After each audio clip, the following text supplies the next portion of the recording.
作り出してきた魔法陣よしっかりしてよ次のない階段を上り疲れて扉をいつまでも開いたままにしてもしっかりするよシスターフラフラの両足を蹴っ飛ばした口ずさむのはいつものマシンガン届かなくなった距離を恨んだ頬は化粧の匂い化粧の匂いがしてキラキラの灰になって踊った重力に逆らえずに踊ったあの日を君を二度目はもう離さない Twinkle Twinkle Little Star I wonder what you are Up above thou so high Like a diamond in the sky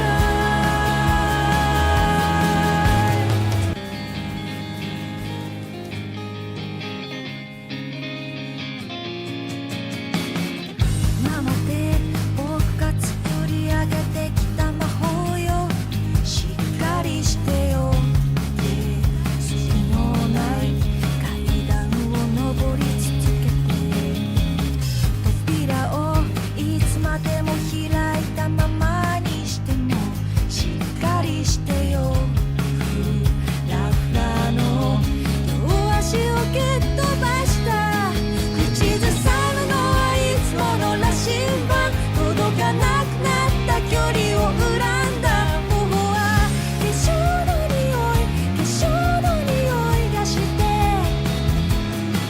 キラキラの灰になって踊った重力に逆らえずに踊ったあの日を君を二度目はもう離さないよ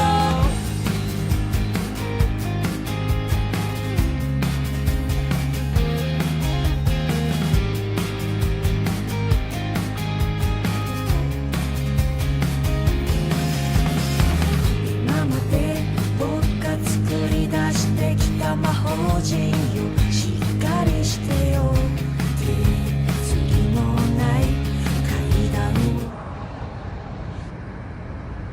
VTubers in the sky. We can stream twice as high. Let's take a look. It's in a book, a streaming rainbow. We can stream anywhere. Do follow us, subscribe, no fuss. A streaming rainbow. We can stream anywhere. Let's read a book and get you hooked. A streaming rainbow. A streaming rainbow. Yo, yo, yo! What's up, puppers? And welcome to another episode of The Cringe. It's a doo-doo spaghetti, and today we're going to do another D&D 5e supplement / campaign rulebook for the D&D. For the D&D. And I hope everyone's having a wonderful, wonderful day today, guys. Thank you for keeping me company here in The Cringe. As soon as I'm having trouble with the technical issues, so hopefully everything will be going good and stuff like that. We'll see, right, everybody? How is everybody? How are the puppers? How is everybody? I hope that you guys got a chance to relax, you know, on your weekend. I hope you guys got a chance to read your comic books, catch up on your graphic novels, watch your anime, read your manga, played your favorite PC games, painted your Warhammer 40k miniatures, touched grass, hung out with friends in your comic book store / game store / hobby store. I hope that you guys all had a very relaxing, cozy, comfy weekend. Thank you guys once again for keeping me company here in The Cringe. I hope that you guys enjoy the stream. Don't forget your drinks and snacks, and let's get into the game room, guys. Let's get up.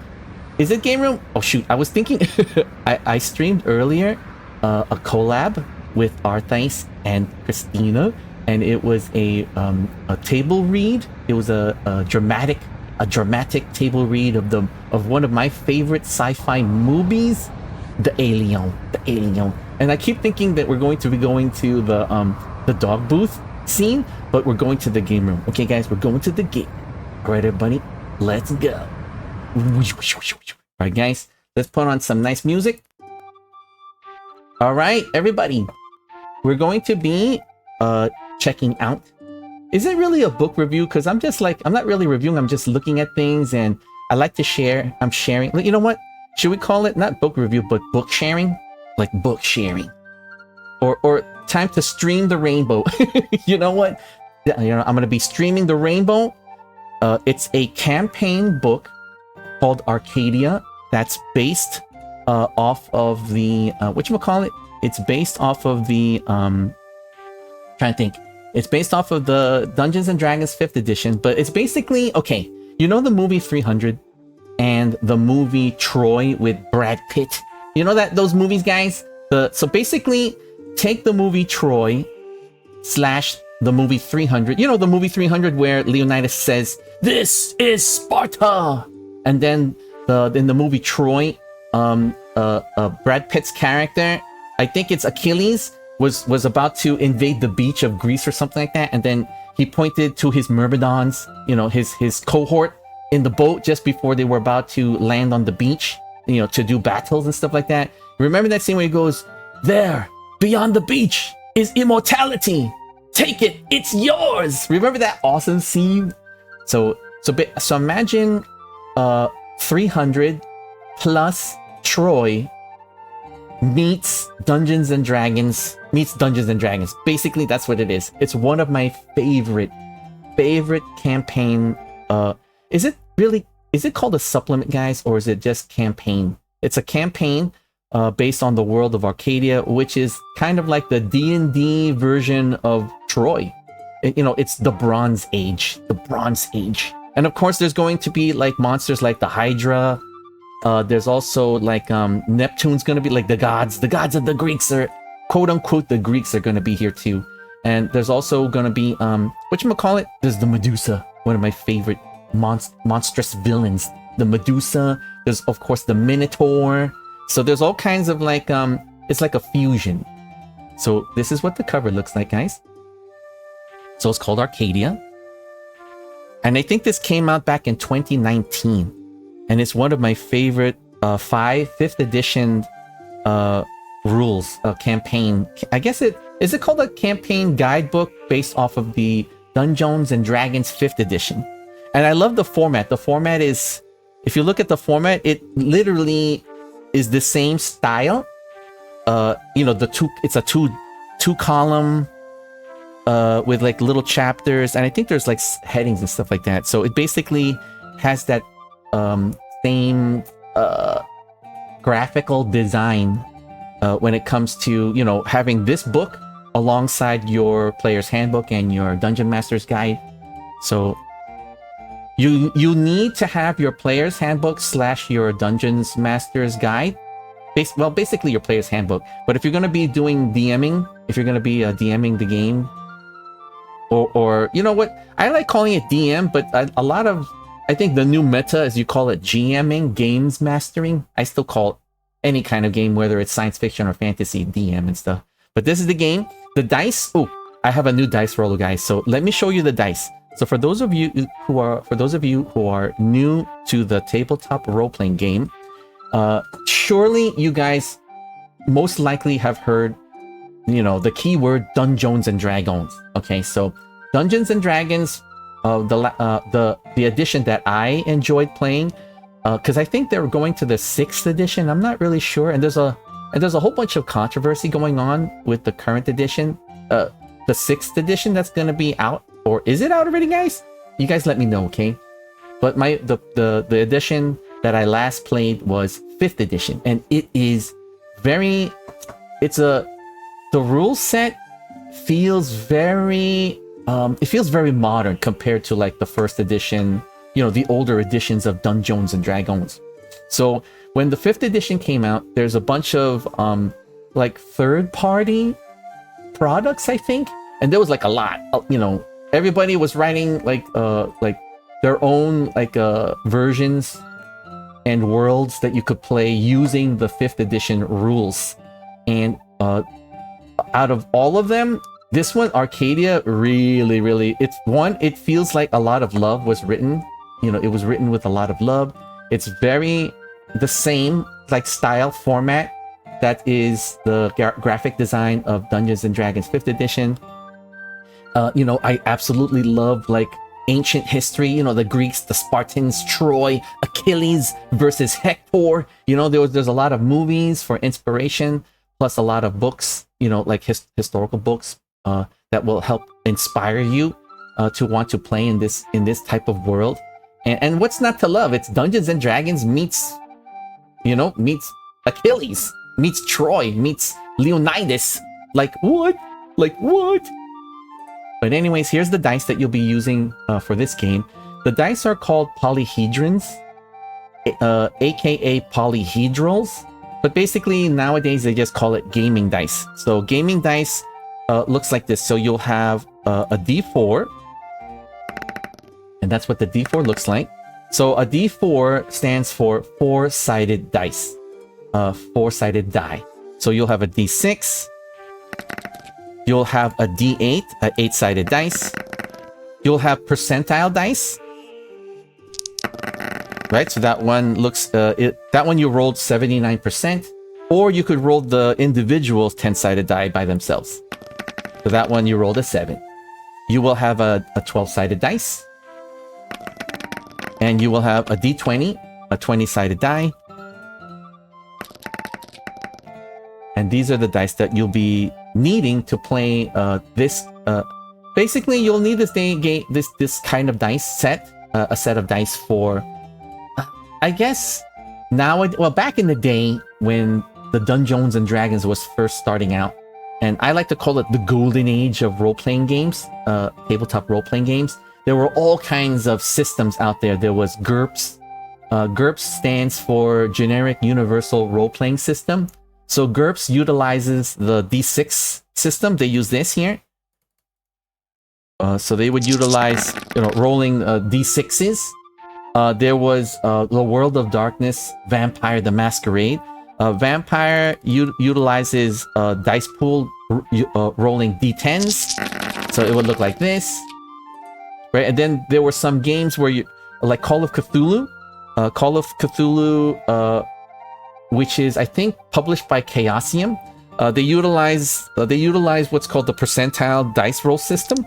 So they would roll percentile dice. And of course, there would be other dice like D6, D8s, but the main system of Call of Cthulhu was mostly for percentile dice roll. So, for example, you would, to kick down the door with your strength and all, you would need to roll 66%.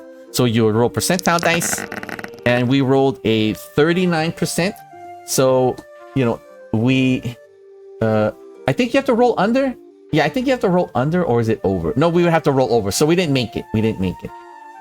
So during those ancient times of yesteryear, the golden age of tabletop role-playing games, you could get any kind of dice set, but nowadays, in the modern times, you're going to need a set of gaming dice, and that will include all the dice that it rolled, like all these right here.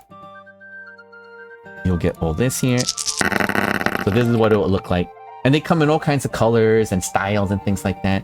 So it could be, it could be very addicting when you buy your first set of gaming dice. So I would say be very careful, okay? Because it's like a gotcha. It's like gotcha. Like, those gotcha games where you get one set of dice, and then you see another that looks really cool, and then you'll get another one that looks even cooler, and then you'll get another one that even looks cooler than that coolerness, So be very, very careful of your budget, okay? All right, here we go. So let's continue, everybody. Right, I'm trying to see here. Give me 1 second, guys, because I've got so many windows open, and I have very small monitors. I have Fisher's Price sized tiny monitors, so I'm trying to make room for all the stuff that I have open. Right, so let me go here really quick. Oh shoot, I lost my dice pick. I lost the dice. Where's the dice stuff? Dang it! Hold on. Where did I put the dice? Alright, I go here. There you are. Okay, hold on. Trying to get my dice stuff here. Okay, okay. Alright guys, so let's look. Arcadia. The land. It's basically the Bronze Age meets Dungeons and Dragons. Alright, so this is a hefty book, guys. This is like 101 pages. So there's an introduction, there's a part 1, there's a chapter 2 or chapter 1, then chapter 2, 3, 4. So 4 chapters in the first half of the book, and then the second half of the book will have a chapter of gods and titans. Then the setting of Arcadia. So I think there's 4 or 5 major areas that you could game around, and of course, you could always add to it or customize the game. Let me see, there's a section of magic items and a section of monsters. So this is the Bronze Age. This is kind of cool. So as we scroll down, you'll see, like, check this out. The art is just flipping amazing. Okay. Oh my goodness, you could create a Myrmidon. I want to create right now, right out the gate, I want to create an Elven Myrmidon. Using like bronze swords and like, using like the helmet of like those the Spartans, like I want an Elven Myrmidon. Or you know what would even be cooler? An Elven Spartan. Oh, an Elven Spartan with a trident as his weapon and a net and trident warrior. Oh, that would be so cool. All right, so it says here, the introduction, Arcadia is a setting for the 5th edition of the world's greatest role-playing game, inspired by the history and myths of ancient Greece. Ancient Greece! It draws on the spirit of classical antiquity, blending elements of ancient civilizations such as Rome, Egypt, Persia, and of course, Greece, with traditional fantasy elements to create something wholly unique. There are a ton. I mean, it is like thousands upon thousands of books, supplements, independent third companies that have created incredible works that you could utilize the 5th edition rules when you're playing Dungeons and Dragons, right? So, and to be honest, like a lot of them, well, let's just say the ones that I have in my collection, in terms of style and the feel of the love in the production of it, I could feel love, right? You could just tell that there's love put into the creation of Arcadia, right? And on top, and since it is unique, they also kept the same style, the graphics, the style of Dungeons and Dragons, and it just looks so professional. It looks so professional. You guys will notice when you look at other third-party 5th edition supplements, is that a lot of them are like the art is like it's not up to snuff. Let's just say the writing, there's so many misspellings. The ideas.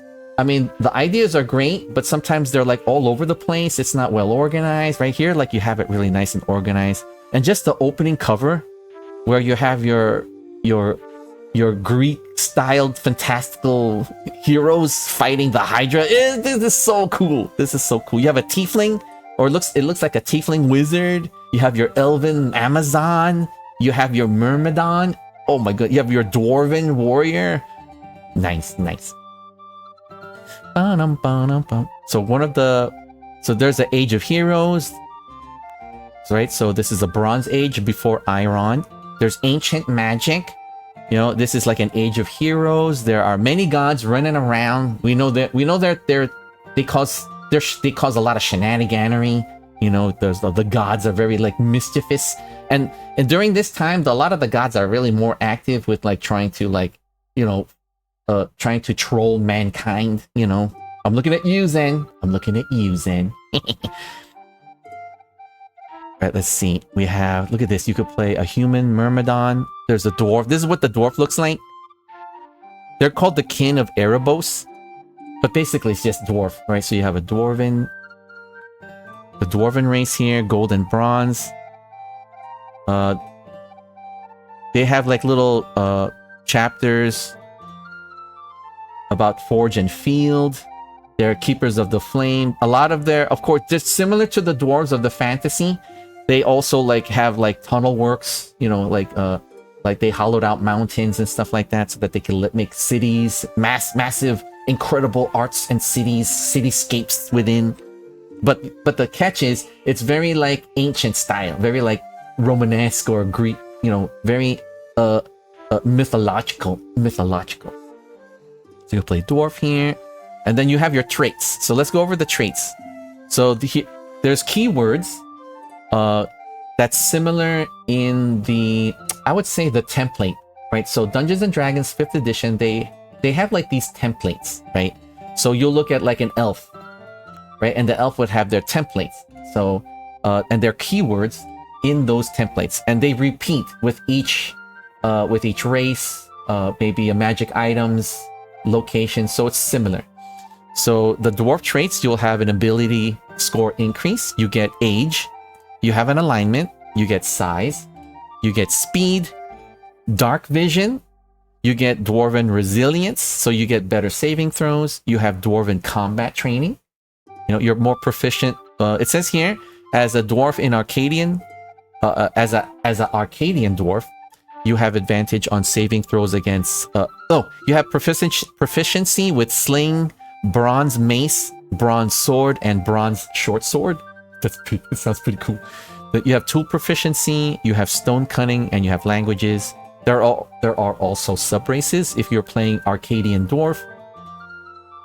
And they all don't look like this. This is an example. Okay, so you know the armor that this dwarf is wearing? It reminds me of Hector from the movie Troy. So it's like that style. And then the next race. Okay, so let me look at the sub-races. Ooh, there's 2 sub-races. You could be a volcano dwarf, or you could be a field dwarf. So that's probably the same as whatchamacallit, like those dwarves in the Lord of the Rings where they live in the mountains, and there's woodland dwarves. It's like woodland dwarves and mountain dwarf. And then when you pick one of these sub-races, if you want to pick, you will get additional traits. So volcano dwarf, they also get tool proficiency. They get something called the Erebos' gift. For field dwarf, you get another ability score increase, and you have something called Phaedra's gift. Now check out the elf. The Arcadian elf. Look at that. You guys recognize that shield, right? That's right out of the movie Troy. Oh my goodness, this is so good. So there's a chapter called The First Immortals, Sea, Sand, and Wood. So I'm guessing there's like sea elves. Oh yeah, here you go. Let's look at the elven traits. So the elven traits, you will get an ability score increase. You have age. You have alignment, size, speed, dark vision, keen senses. You have immortal ancestry. So what that means is you have advantage on saving throws against being charmed, and magic can't put you to sleep.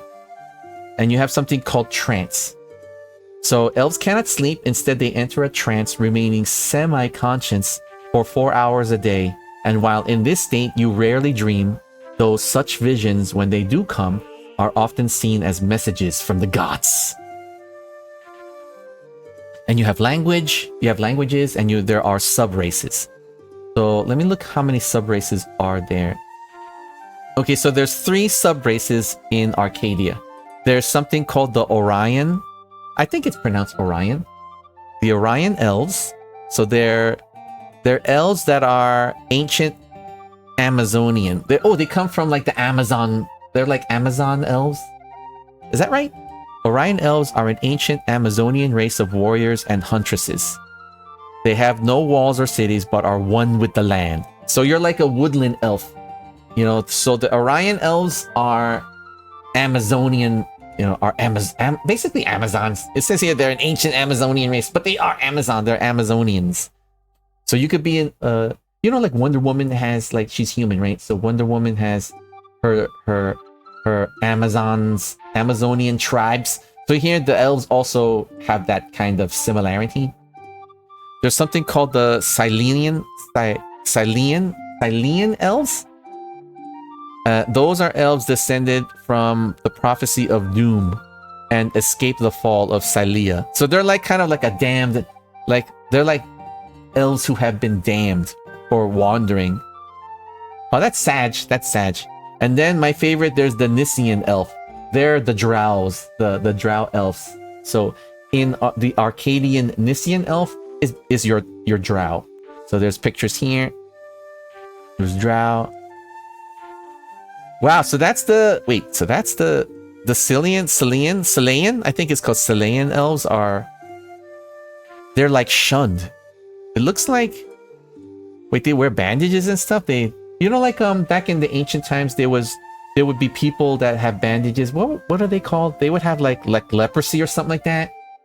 So they would have formed their own communities and being shunned by their own kind. So I wonder if that's it. Right, here's your typical human, the Arcadian. Right, typical human. Nice. So that's your Hector, from the movie Troy. That's your Leonidas and the members of the 300. Let's see, there's like little short descriptions, like your olive and bronze, the great cities that you live at. There's also a list of human names that will help inspire you. There's the human traits. The basic human traits are, you have an ability score increase, you have age, you have alignment, size, speed, and then languages.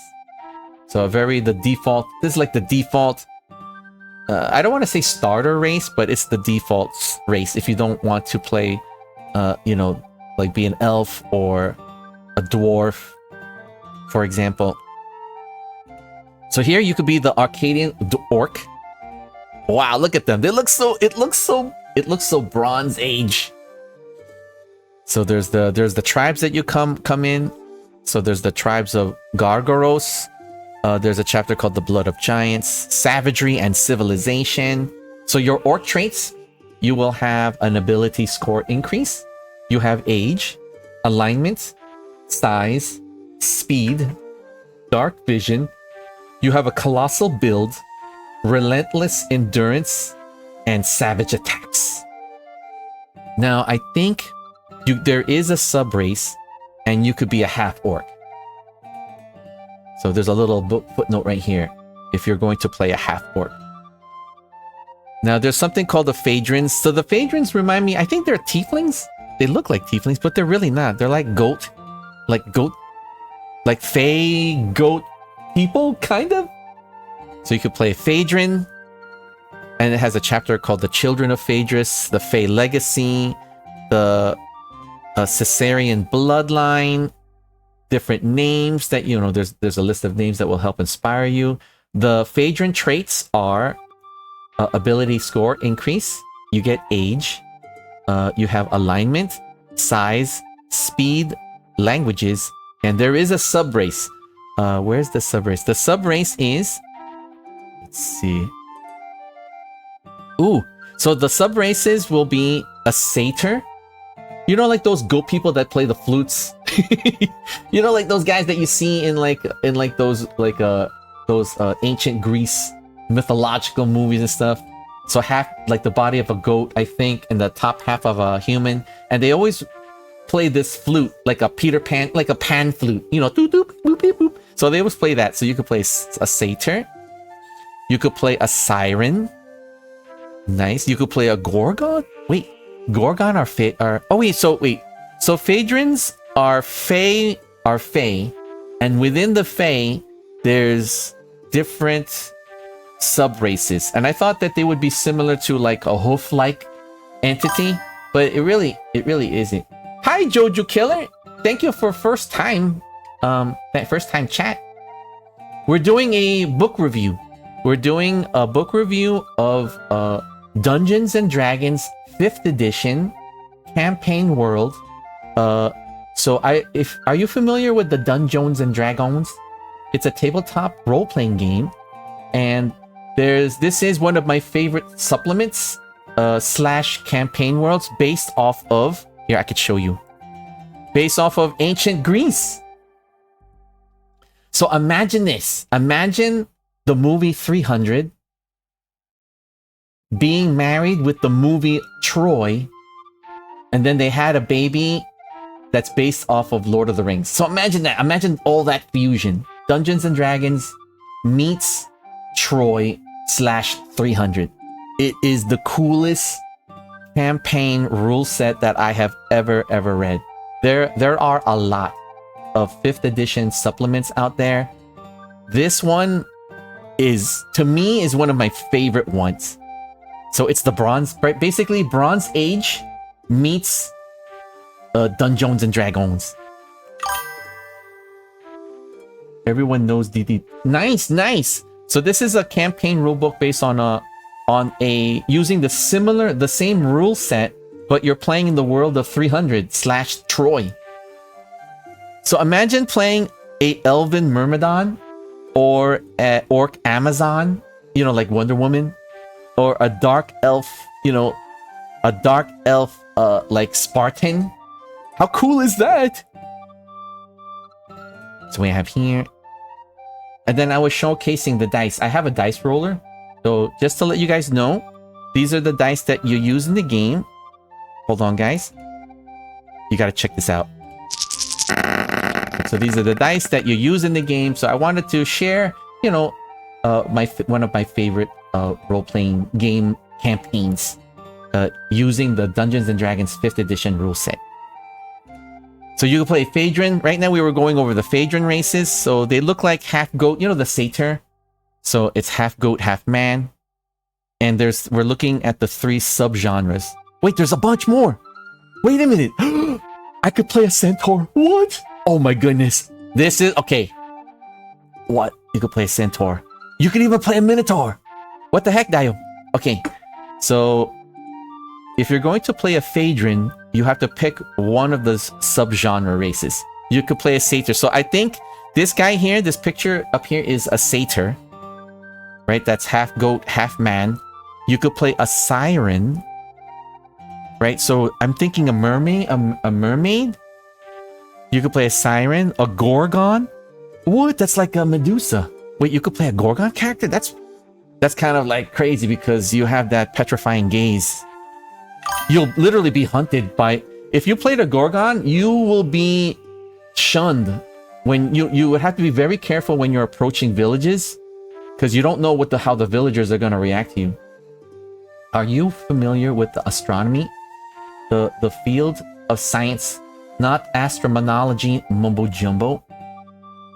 It depends. I'm not too deep in it. I do have friends that stargaze, and they actually like read the science. I think isn't there like a science? There's a magazine based on like the Astronomers Guild, on current named planetoids and star systems that you can, and then if you find something new, you could put in a request to have it named. It's kind of crazy. But something like that would help in this game. If you're familiar with astronomy and you play Dungeons and Dragons, and you're a fan of the movie Troy slash 300, or you're also a fan of ancient Greek history, this would be really a wonderful entry into like learning, teaching your friends, or DMing games in this world of Arcadia. Oh, you could play a harpy. Guys, you could play a winged harpy. That's one of the characters you could pick. What? You could play like fantastical beasts and stuff like that. The one I'm looking at, guys. Okay, I was thinking of building a dark elf myrmidon, or I really have to play a centaur. I have to play a centaur. Look at this. Imagine a centaur. Oh, I could play a centaur character. This is so cool. So some of the traits there are traits depending on what you pick. All right. So if you pick the satyr as your subgenre race, you get two traits. You get satyr's hooves, and you have something called horns. If you play the siren, you'll get the siren's tail and the siren song. I haven't seen Troy or 300, although I know about D&D, and I've even wanted to play it, but the issue I've got knowing to play it. There's all kinds of stuff online. You could there's a huge there's a huge community because everybody, you know, is usually busy and it's really difficult to gather a group locally. But there's a lot of things that you could like try to discover. Like one, try to see, do you have like a local game store near you / comic book store / hobby shop?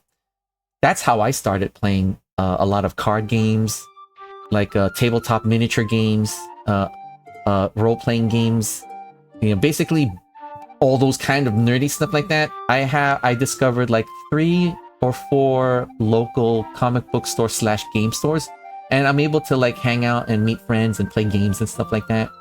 But nowadays I do a lot of stuff like online, and there's definitely a way for you to like make new friends, join like these role-playing communities and stuff like that.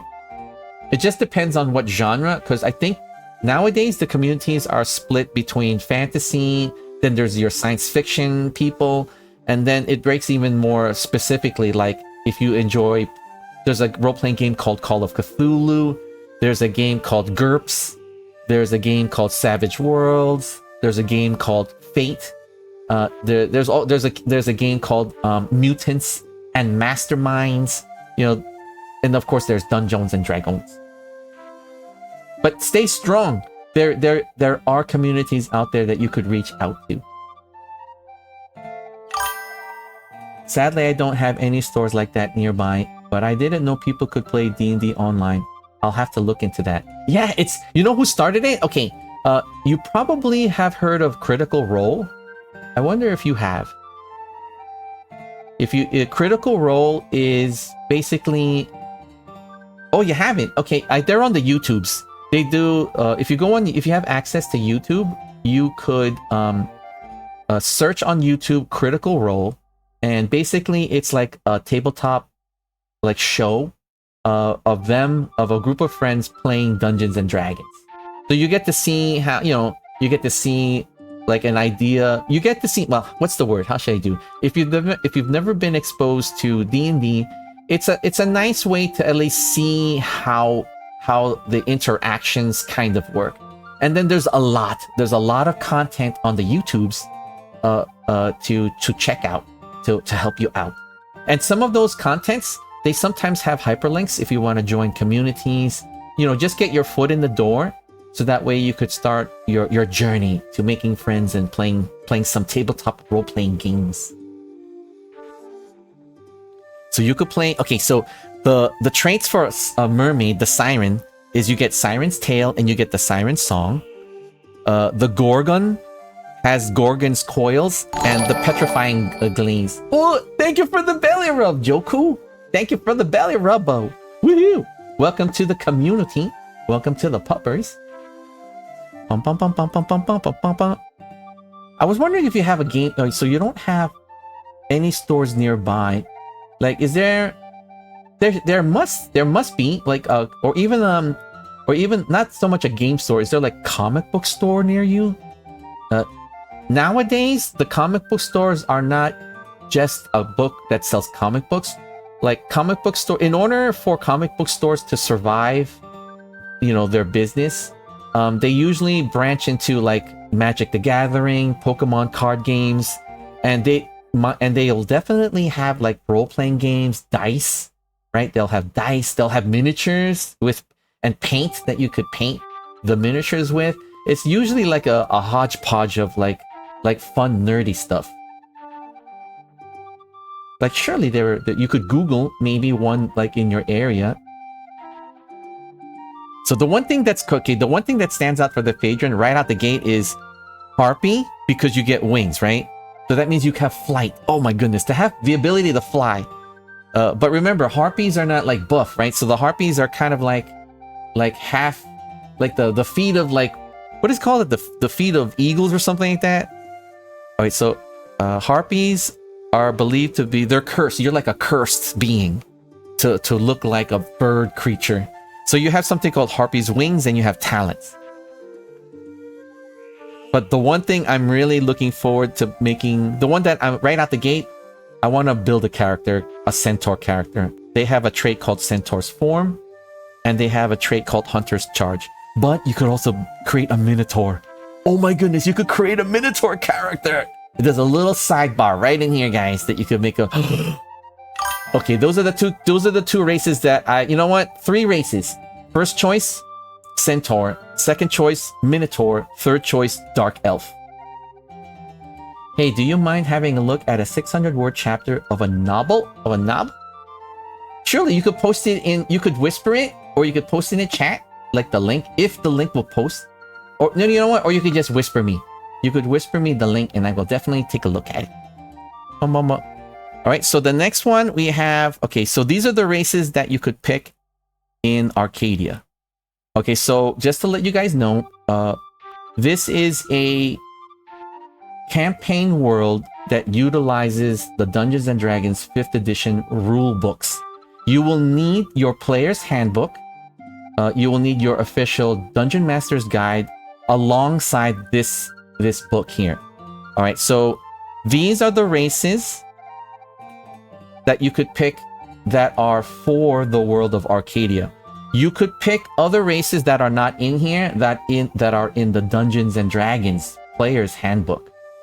But I would highly recommend start off your character in, like, choose one of these characters, because, you know, if you're going to... Okay, here's one thing. If you're going to be playing in the world of Arcadia, right? Why would you want to build a character that's outside the world? Or why would you want to pick spells and magic that's outside the choices here? I never really got that, you know, and then, you know, then you might as well not play this and stuff like that. I don't know if the link might show, but you could whisper. It would be kind of cool to read your novel, like, you know. You should create... Okay, here's a pitch for you, Joku.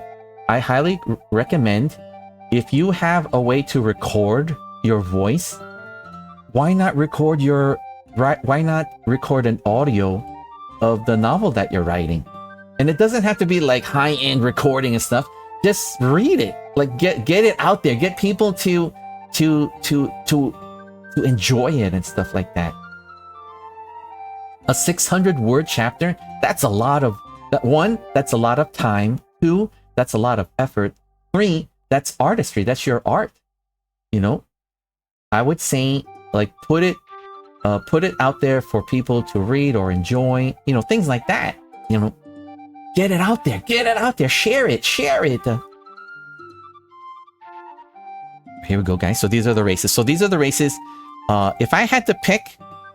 You see this guy here? This Myrmidon? This, like, Spartan? Okay, so imagine this army like the 300. Right? So dressed like the 300 army.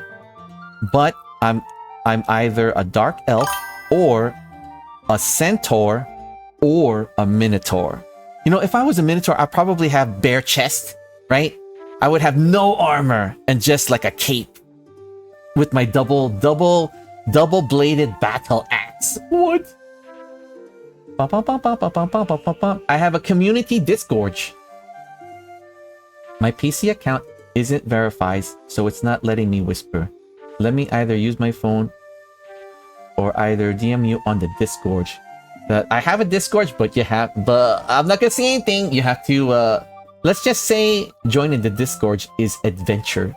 Is like, you know, the trolls when you're crossing the bridge, like, haha, I'm a troll. Before you cross my bridge, ask me, you know, I have to give the questions 3, and questions 3 you answer thee. Right, so these are the races. Let's go into the character classes. So there's something called... So there is a barbarian class, I believe, in the Dungeons and Dragons player's handbook, but there is a barbarian class here in Arcadia. So this is the Arcadian barbarian. Right, and then you have like these little chapters here. I'm trying to see. There is a legend. So it's called there are things called path, right? They're called Heroes Path. So this barbarian in Arcadia has a path of the hero. So you follow. So the paths usually gives you something when you're like, when you hit level 6, you gain this. When you hit level 14, you gain this. When you hit level 15, you gain this. So that's what basically the essence of a heroic path is. You know, just, it is going to be overwhelming, but hopefully I could make it simplified for you. All right, I DM'd you. I'm sure you don't have time to check the entire thing.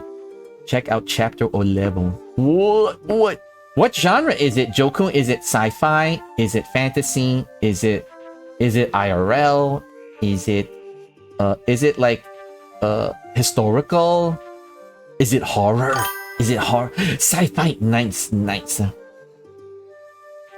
Bum, bum, bum, bum. We got this here. And oh, if you're writing that much, I would recommend, here's my pitch to you.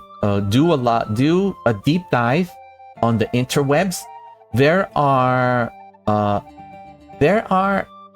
let's see, how do I describe it? It's not words. Okay, there are people out there, slash companies, there are publishers out there that are looking for applications of like a sample of your writing. And if they like it, there's a chance that you could actually get published in an anthology of books.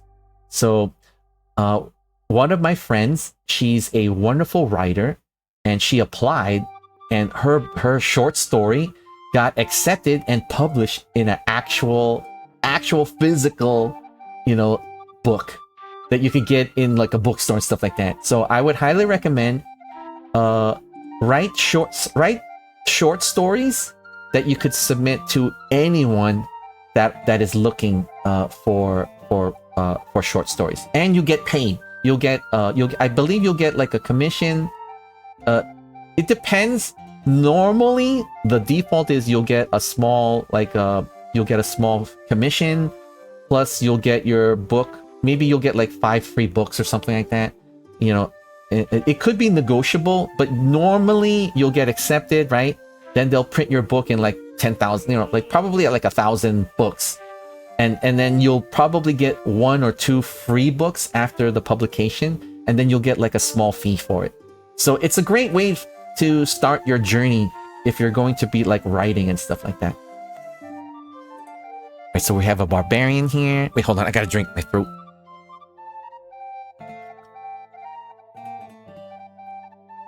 Here, let me roll the dice, guys. What is that? You hear something behind you. Roll perception. You see an eagle with 2 heads staring at you from atop the treetops. It looks at you for a moment and then flutters up into the air.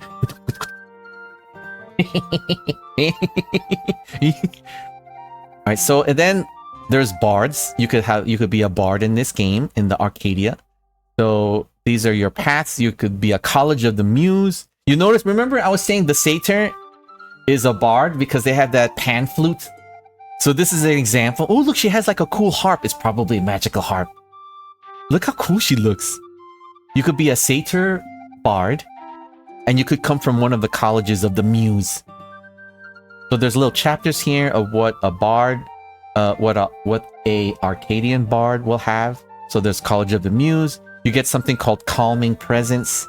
Then there's the Muse's Inspiration, Song of Sleep, Echoing Chord, then your equipment. Then there's a sidebar here called the Voices of Lyria, if you choose this path. So it's really nice. So every character class in Arcadia has, if you choose it, after you decide your race, has a path to take. So it sounds overwhelming, but basically, let's just say this, okay? So let's go over the classes, and if there's anything that I'm interested in, we'll go into it more detail. So there's the barbarian, and this barbarian is an orc barbarian. We have a bard. This bard is a satyr. She's a Phaedron satyr, right? She's a race of the Fae, and the subgenre race is of satyr. So that's a bard satyr. This one looks like a human cleric. So clerics are like healers. We have a druid. So this looks like a dwarven druid. Druids are They're characters that utilize the magics of the woods. You know, they're like they have beast pets. They could tap into like the power of the trees, the sun, the leaves, the rivers. You know, that's the druids. Like druids, okay, druids are like they use nature's magic versus cleric uses healing magic and a wizard uses basically magic. Oh, actually, about that, by the end of this year, I'm gonna release my light novel with illustrations on every web novels platform, and to increase popularity, I have a whole ARG plan with the release. Nice! See? Nice! I have 4 interconnected ways for it to do viral.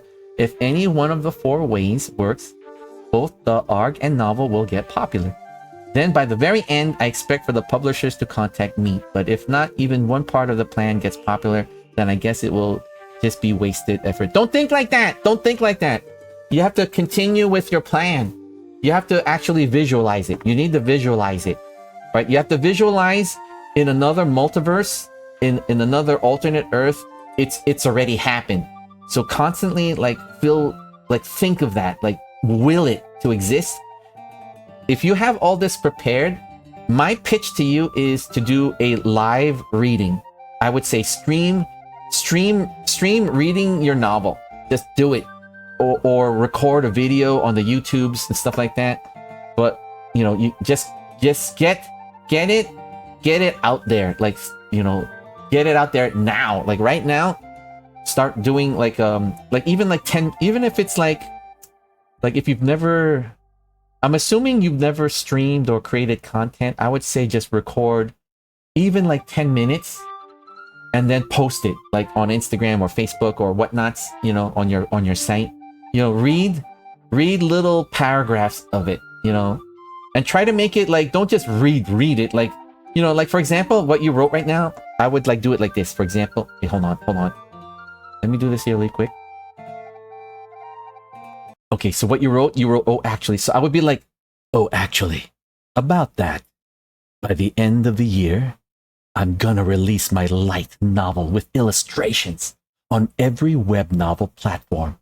And to increase popularity, I have a whole ARG planned with the release schedule. I have 4 interconnected ways for it to do viral. If any one of the 4 ways works, both the ARG and novel will get popular. Then, by the very end, I expect the publishers to contact me. But if not even one part of the plan gets popular, then I guess it will just be wasted effort. You know, you gotta like, don't just read your stuff like that, okay? All right, every time I give suggestions for other writers, and you know, because I have a pool of friends, and I also have members of the community that will like send me messages and stuff like that, and they have everything ready. They have the stuff typed out, right? Don't worry if it's got spelling errors, or you need to make chapter changes, or you need to do, you know, stuff. You have 600 like words and stuff. You have it already done. You have your plan ready to go. All you got to do is just read it and get it out there. Get the audio version of it out there. And don't trust anybody else to do the reading. You do it. You do it. Okay? Okay? So hopefully that tip will help. That tip will help. My plan is either go big or go home. If it doesn't work, then no one will even hear. No, don't think like that. You got to start doing it now. You got to make steps. You have to make steps. You have to. My plan to go home. If it doesn't work, then no one will ever hear a whisper of it. But if I even get a bit of attention or popularity, then it will definitely transform into a wildfire. Don't think, it's good to think like that, but right now, do as many little steps that you can to the reality of your dream, okay? Okay? Oh, and I haven't gotten it ready but yet, by the way. It's going to be 100 chapters at least, but I've only written 11 chapters. Start reading those chapters out.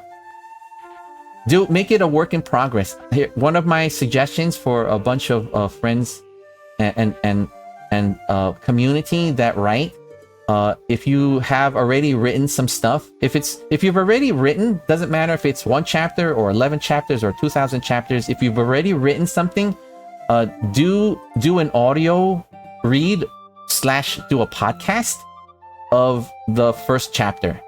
And then that way, while you're reading this first chapter, you could be writing the next chapter. And then as each chapter is produced, do a reading of it. And it doesn't matter if there's spelling errors or, because it's going to be a living, remember, writing is a living entity, okay? It is never a fixed, okay, writing is not fixed until it's legit published by a publishing house. So what does that mean? That means it is a living, anamorphing, gelatinous, bulbous entity, okay? It's a bulbous, like toothpaste. It's like a toothpaste that you shape. Well, not, toothpaste is kind of like wet and stuff, but like a Play-Doh. Think of writing right now as a Play-Doh. So you want to let people play around with your Play-Doh. Do you know what I'm saying? Do you know what I'm saying? I have no idea what ARG is. I thought that was like a company or something. Bum bum. Alright, here we go, guys. Bum bum bum bum. Alright, so these are the character races. Character races? These are the character classes. Alright, so there's Barbarian. That's a Satyr Bard. A Human Cleric. Dwarven Druid. A Human Fighter. Oh, look at this. Oh my goodness. Okay, imagine this Dark Elf. Alright, imagine a Dark Elf fighter dressed like this. Or my Centaur. Or a Minotaur. Oh my goodness. A Minotaur with a huge helmet like that would look flippin' awesome. Right, so there's a fighter. They call them hoplites. Alright, so then there's the monk. The monk looks like a gladiator. So there's the monk class is the gladiator. Then there's the paladin. Right, so I could see it looks like a dwarf that's wielding a lightning bolt. Isn't that cool or what? It's a dwarf leading a lightning bolt. Wait a minute. Roll perception. Do you hear that? Do you hear that? Roll perception. Ah. You thought you heard something. A sound following behind you. You turn to look. There's nothing there. All you see is just grass and the woods behind you. Oh well, must have been your imagination. You turn around and continue walking on your path. As the thick woods opens up before you, the sounds of the forest echoing in your mind's eye. Alright, so this one is a paladin. Ooh! Okay, you know what? All you Wonder Woman fans out there, all you Wonder Womans, you could be an Amazonian. This is an Amazon. Wait, there's pointed ears. It's an elven. You're an elven Amazon ranger. Whoa! Oh my goodness, that's so... Not gonna lie, that looks pretty ooh-woo. That looks pretty ooh-woo! And you could be a rogue. Alright, the rogue looks like... Alright, that's a human rogue. So you could play a rogue here, Arcadian rogue. There is a sorcerer. Now the sorcerer, it says right out the gate, you're of a demigod bloodline. So you're like basically the... You remember? Okay. There, I don't know if you guys know about the mythological history, but Zeus was very like... Zeus liked to troll a lot of the whammons back in the ancient times, and they would have babies and stuff like that. So those babies would be demigods. So you know, like the TV show Hercules, he would be like half god, half human. And if you really think about it, I mean, like, yeah, the character Hercules is awesome, but just knowing that Zeus was being very, I don't know, trolling, like very like naughty troll. Oh, that's hard to explain. That then, if you haven't seen an ARG, it basically, when you tell a story through cryptic puzzles and mysteries, that anyone on the internet can participate in solving and unlocking the story. Not just the entire internet, but also even real life is a playing ground. Oh, alternate reality game. I see. Bum, bum, bum. So I'm just thinking, what is there any character class? Oh, out of all the races, what would you guys pick? I'm just curious. Out of all the races, my number one, Centaur. Is there a character class that sticks out for you? There's a rogue here. Rogues are basically like thieves. So this looks like a human rogue. There's a sorcerer. The sorcerers are of demigod bloodline. So you're going to be half god. Basically, you're going to be like the offspring of one of the gods that was doing very sussy things, like very sussy baka gods. So you would be a sorcerer. You could be a warlock. Ooh, look at the warlock. It looks like a pharaoh. You could be a dead king. What the heck? This looks cool. Look how cool that looks. You could be a warlock. Looks like, wait, there's pointed ears and dark skin. It's probably a drow warlock. Okay, nice. You could be this one looks like a human wizard. Oh wait, so, and that's it. So the character classes, there's really nothing.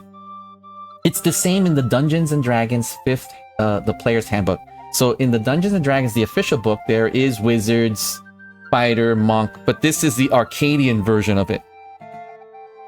All right, so let me see. The one thing that I find interesting, I like the sorcerer demigod bloodline. It sounds kind of cool. You know what? Okay, I'm thinking this. I play a centaur that is a sorcerer because my centaur is of demigod bloodline, right? So what I'm doing is, okay, I'm thinking this. I feel shunned by the gods, right? That I'm constantly being tested.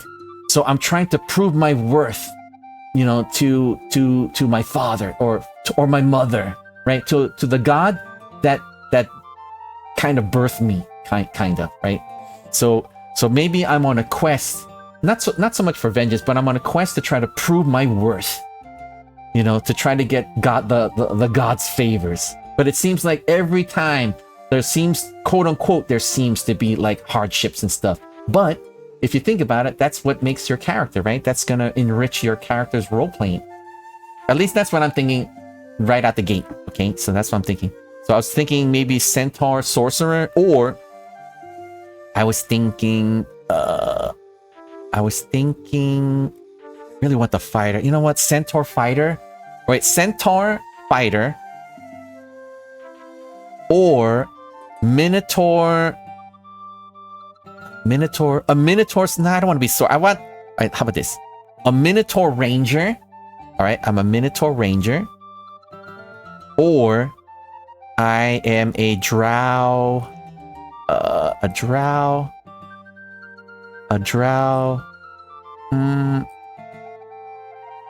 I keep thinking fighter. I like the way the fighter or drow monk. Maybe I could be a drow gladiator. Okay, how's this? A drow gladiator. Right, a drow monk that follows the way of the gladiator, or a centaur fighter that is a hoplite, or a minotaur that is a Amazonian ranger.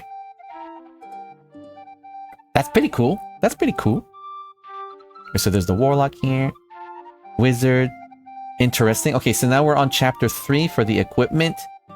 So the equipment. Oh, before we get to the next chapter, so each of these classes has your heroic path. So let's just say, for example, I wanted to be a centaur fighter. So I would follow the path of the hoplite. So the hoplite is a warrior whose singular prowess and skill can defy even the most overwhelming odds. So I'm basically a warrior, right? So at 3rd level, I get something called Phalanx Tactics. So at 3rd level, when I choose this archetype, I learn how to lead others to defend themselves as a unit. Oh my goodness! I could take command!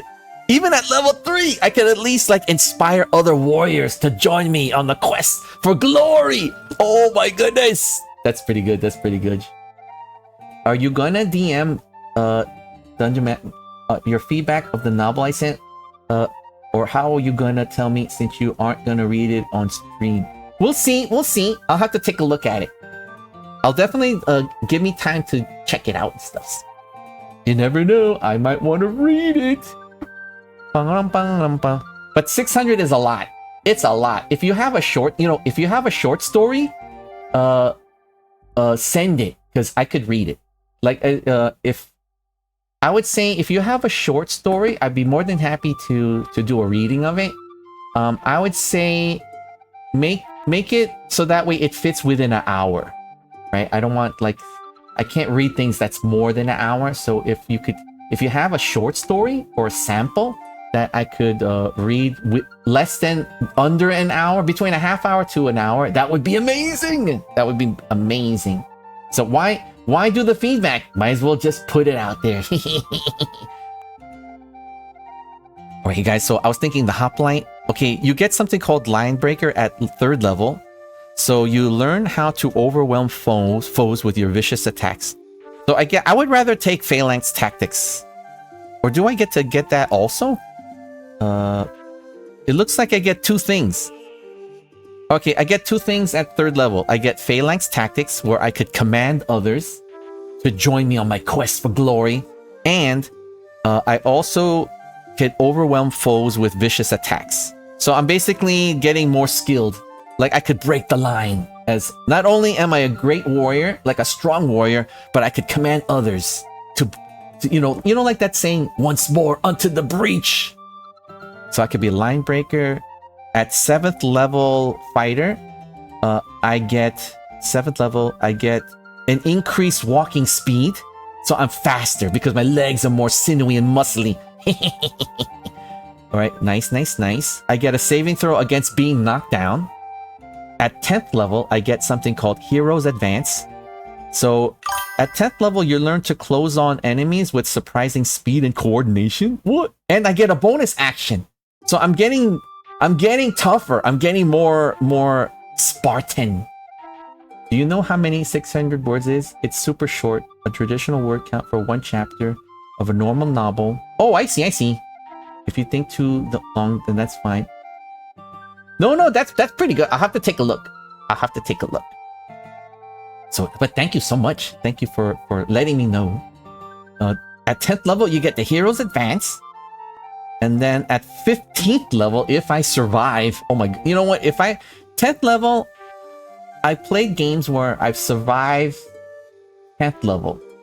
But you're looking at 15th level. By that time, with my luck, sometimes my character passes away, heroically, of course. But if let's say my fighter centaur survives to 15th level, I get something called Comrades in Arms. So when a creature within 5 feet of me misses me or a friendly creature with a melee attack, I can use your reaction to make it's basically a bonus attack. Okay, that's not bad, right? If somebody misses me, I get a free attack in there. Okay, that's pretty good. And then at 18th level, I get something called Ruthless Cadence. So at 18th level, my speed and skill have become unsurpassed. So any hit I score against a creature that is at its maximum hit point is a what? Wait a minute. At 18th level, all right, my centaur at 18th level, right? I'm resplendent in my bronze armor. My centaur charges into the battle.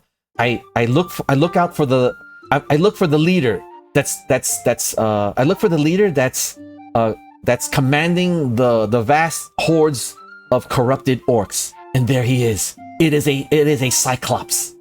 I charge the cyclops, and as I approach to go into combat, all right, I roll to hit. Wait, hold on. I roll to hit. Right, I roll to hit with advantage. Dang it! I thought that was gonna be a 20. Oh, I miss. Dang it! All right, I miss. All right. Dang it! All right, I charge. All right, so my charge misses the Cyclops. As I charge past him, I readjust my position.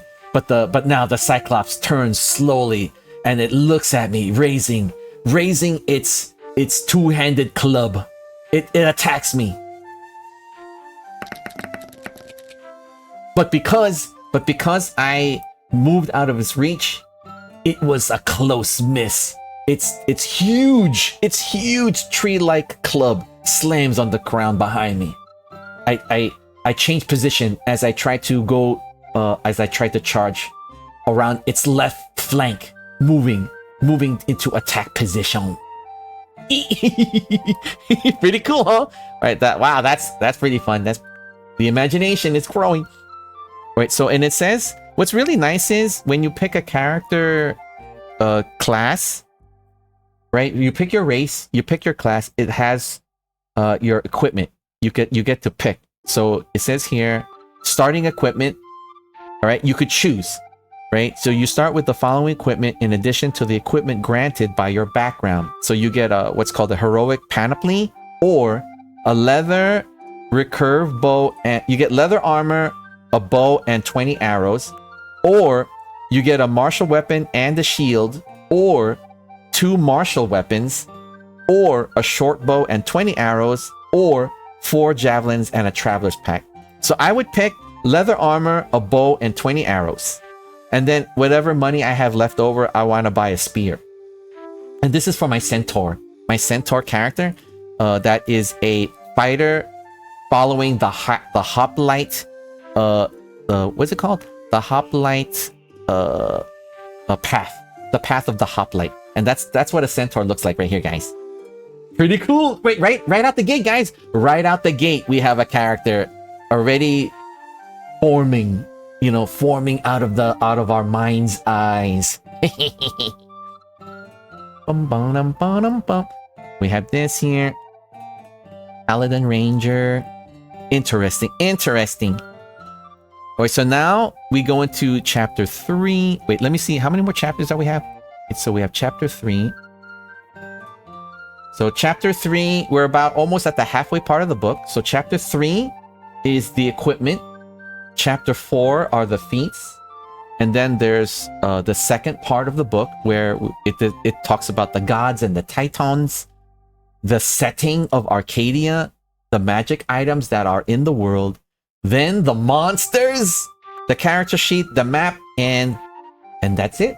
So we are halfway there, everybody. Don't forget your drinks and snacks. I'm gonna take a pee-pee break really quick, guys. A pee-pees. Gotta go pee-pees. So let's go here to the equipment section. Alright, guys, I'm gonna BRB.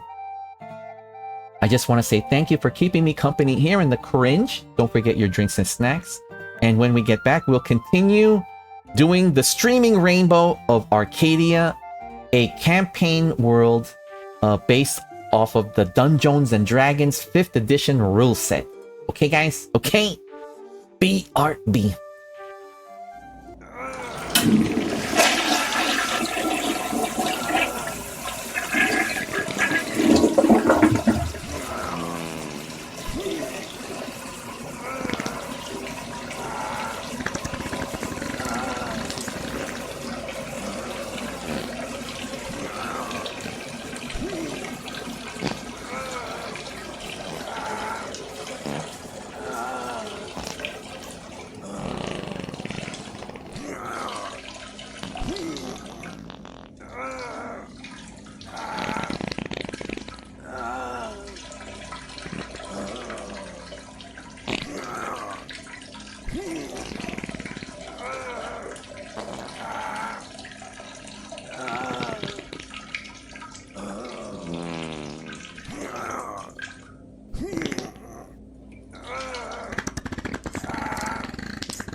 All right, everybody, we are back. Thank you for your patience. Thank you for your patience. Right, here we go. Here we go. Let me just move my dice tray over really quick.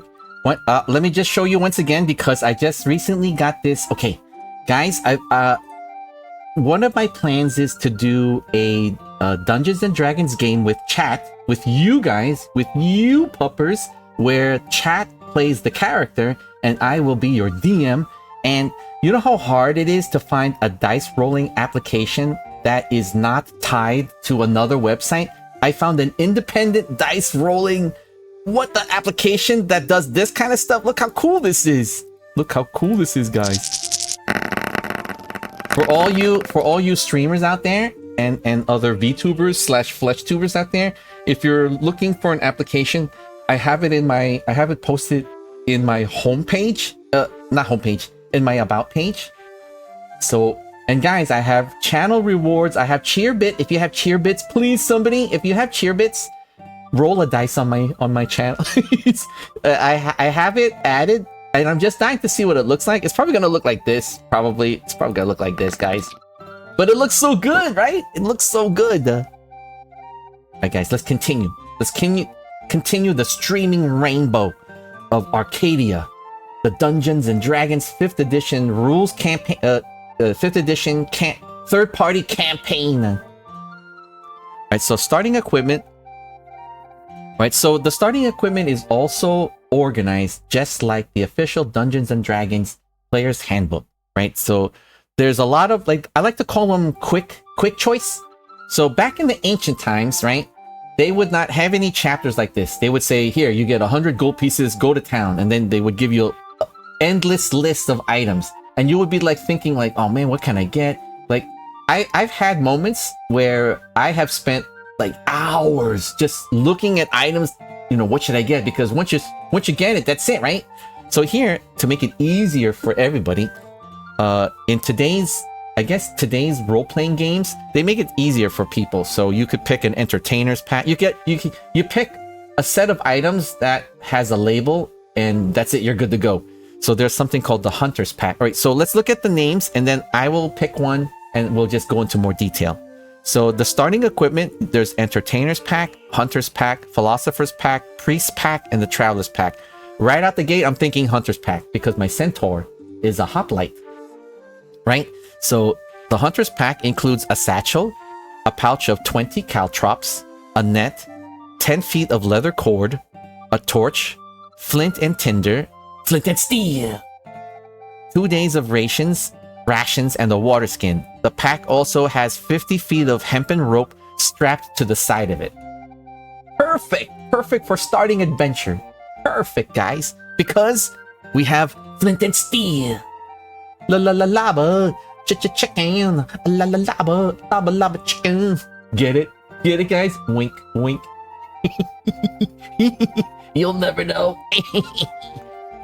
Alright, then there's wealth here. Alright, so so the book, it says here we use the same money. Copper, silver, and gold. Okay. I love it when third-party rules using the 5th edition of Dungeons and Dragons, they don't go crazy with the, you know, like they don't go totally crazy and change everything, right? You want to keep at least some kind of similarity to ground people to want to play in your third-party, you know, campaign books and stuff like that, right? So it's nice that they kept copper. It's the same as copper in D&D, silver, gold. Nice. So there's something called, so this is the wealth.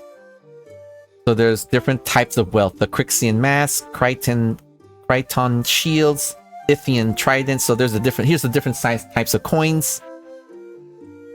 Right, Hyperion Bolts. So there's different names. Here's samples of armor. See, it looks just like from the movie Troy. Look, that's Hector's armor. You see the armor here on the right page? Right here, that's Hector's. Guys, you have to watch the movie Troy. I'm pretty sure you could binge watch it. Wait, you know what? Just go on the YouTubes. Go on the YouTubes and type in movie Troy, and you will see, and type Brad Pitt or something like that. Type, you know, go on the Googles, on the YouTubes. You will see that's the armor. This is the armor of Hector. Right, so that's Hector's armor. And then what's that movie? Gladiator with the is it Muscle Crow? Muscle Crow. Type in Google on the YouTube and type in Gladiator Russell Crowe, and you'll see this armor right here. This is the armor that I think Russell Crowe's character wore in the movie Gladiator. So there's definitely things in here that you will instantly recognize that it just makes you want to play the game. If you are a fan of the ancient mythological movies and stories and stuff. I am big on ancient Greece, the Minotaur's maze, the Hoplite Warriors. There was a TV show, I think it was a movie called Masada, about a castle, about some kind of like impregnable castle on the way top of the mountains, and the Roman legions were going to try to battle there and stuff like that. So there's so many, but just imagine that plus Dungeons and Dragons plus like fantasy. How cool is that? How cool is this? All right, so you got this equipment. I don't even need to go into the detail. You just visually know, right? I could right out the gate, Brad Pitt, Russell Crowe, Leonidas, and then here's the list. So you have your detailed list, the costs, the damage type. So let's just say, for example, it's for those of you who are new to the role-playing game, this might be a little bit overwhelming, but when you really think about it, this is like a shopping list, right? And then all you have to do is there must be something for you, right, that you are familiar with in terms of like wanting to, your curiosity into tabletop miniatures.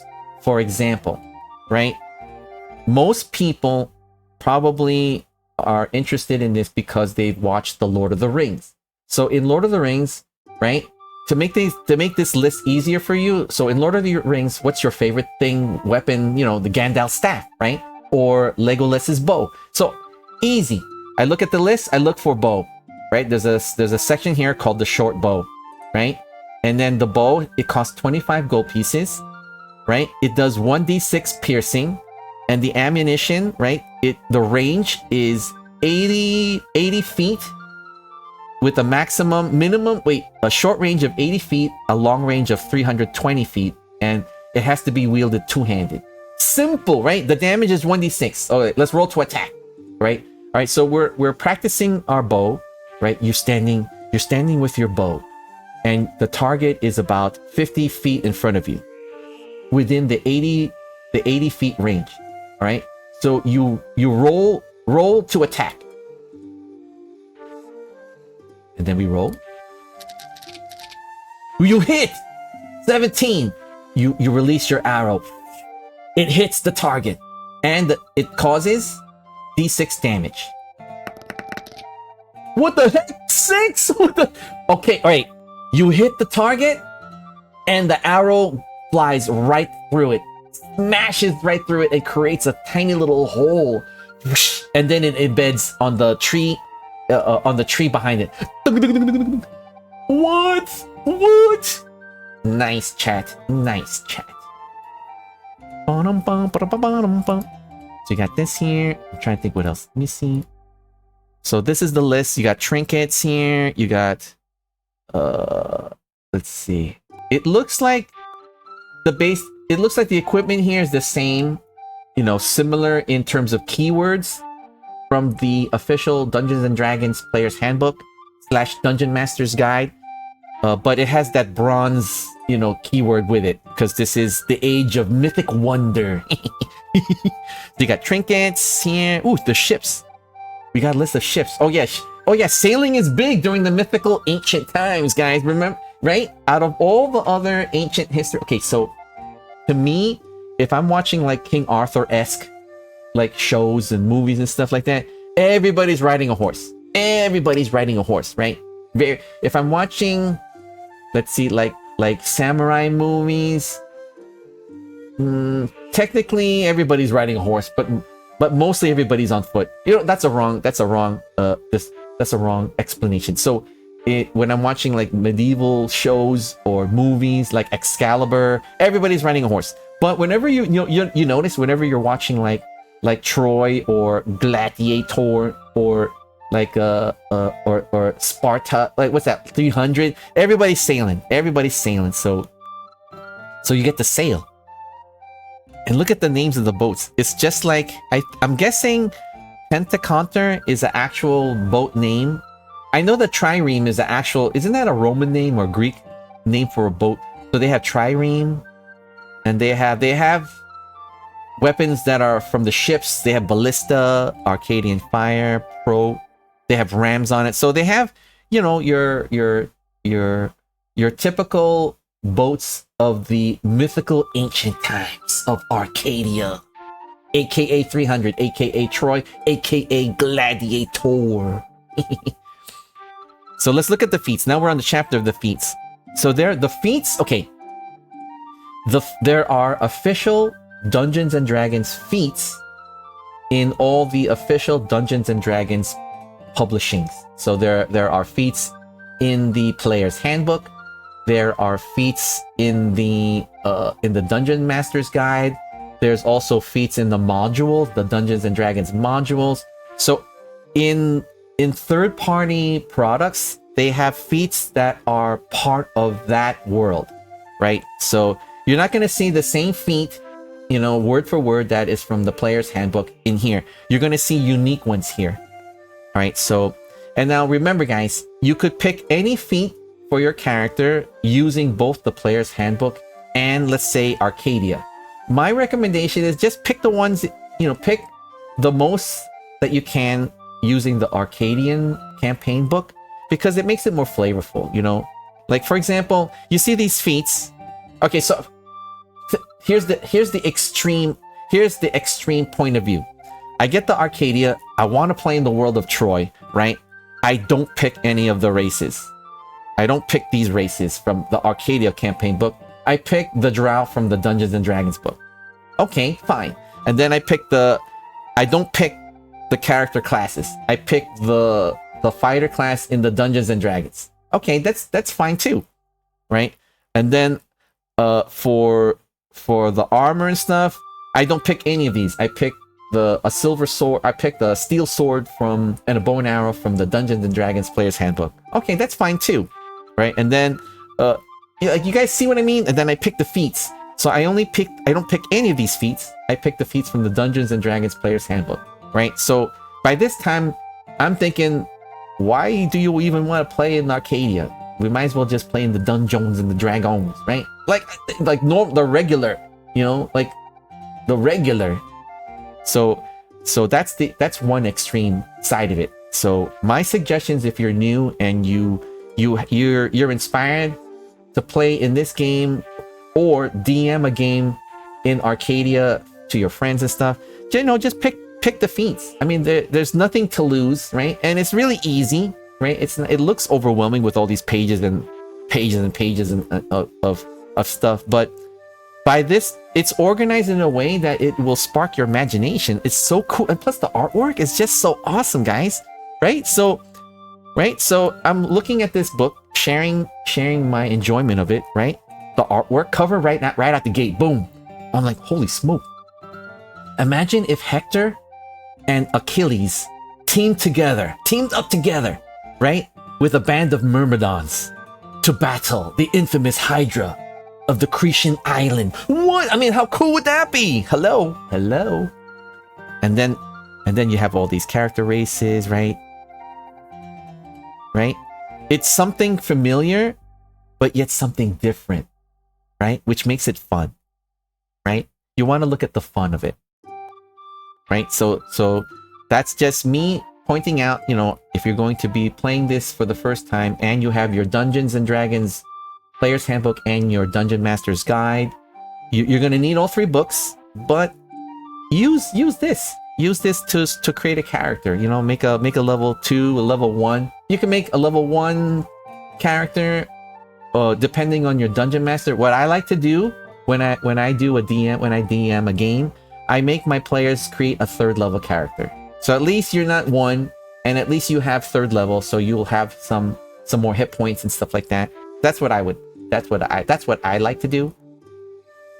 So it depends on your Dungeon Master. So your dungeon master might flat out, normally you'll make a first level. In some cases, I've been in a game where our dungeon master let us create 9th level characters.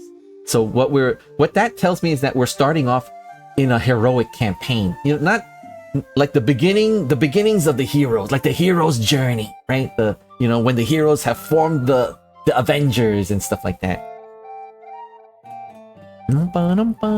So I'm scrolling down here. Let's get back down here to the equipment. Let's look at the feats. Okay, so let's just look at the feats that are tied to the Arcadian campaign world. So there's Arena Champion. I'm looking at you, Gladiator, right? So there's gladiatorial combats and stuff like that, just like the ancient times of mythology. So there's a Colossal Breaker, Myrmidon. Oh, Myrmidon. Oh my goodness. I would pick the Myrmidon feat. My Centaur, using the Hoplite Fighter path, will definitely want to take a Myrmidon feat. It says here, like the heroes of ages past, you learn to fight unencumbered by armor, instead relying on your innate speed and agility to grant you the following benefits. While unarmored, your armor class equals 13 plus your dexterity modifier. You can use a shield and still gain its benefit. While unarmored, damage you take from non-magical bludgeoning, piercing, and slashing damage is reduced by an amount equal to your dexterity modifier. What? Oh my goodness. My Centaur has maybe a breastplate, and then its lower half is like horse and stuff like that. On my back, I have my bow and arrow, and I'm carrying a net and a trident. That's and then I'm wearing that like those helmets with the plumes that looks like a Spartan, like that style. And I have a red cape. What? Oh my goodness. Oh my goodness. My Hoplite Myrmidon Centaur. What? We just right out the gate created a character ready to adventure. What? So one of the feats are Oracle, let's see, Phalanx Warrior, Pancratius. I don't know what that is. I think that's unarmed combat, like the monk class. You have Slinger, because everybody had slings back in the ancient mythological times. My favorite weapon, the Triton. Wait, is it Triton? The Triton. It's the 3-pronged spear. You've seen Aquaman. The movie Aquaman, he uses the Triton. So spear and net's just the way to go. Guys, the spear and net, you can't go wrong with spear and net. Why have a sword? Hello, trident, spear, and net. What? Nice. Very, very, very, very immersive of the ancient times of Grecian mythology. Alright, so that's it. There's these are just one page of regular feats. Then there's racial feats. You have the feats. There's something called racial feats, and there's a requirement, right? So prerequisite is a fancy word for requirement. So let's just say, for example, I want to be an embalmic alchemist. So I need to be a dark elf. So dark elves in Arcadia are called Nissian elves. So if I want to be a Nissian elf, or if I am a Nissian elf, I could be embalmic alchemist. But my Centaur is a warrior, right? A warrior ready to claim the glory of immortality. So I would do, let's see, is there anything that's Centaur? All right, let's look for Centaur, for example. Okay, well, there's not a lot. There's only one page. So there's a racial feat called Wild Hunter, and I need to be a Centaur. So if I chose it, it says here, you have significant experience studying, tracking, and hunting a particular kind of enemy. Choose a type of favorite enemy. So beast, fae, humanoid, monstrosities, or undead. So if I had to pick one, so I would say I'm feeling monstrosity. I'm a monster hunter. My Centaur, Hoplite Myrmidon, wielding a trident and net, is hunting monsters.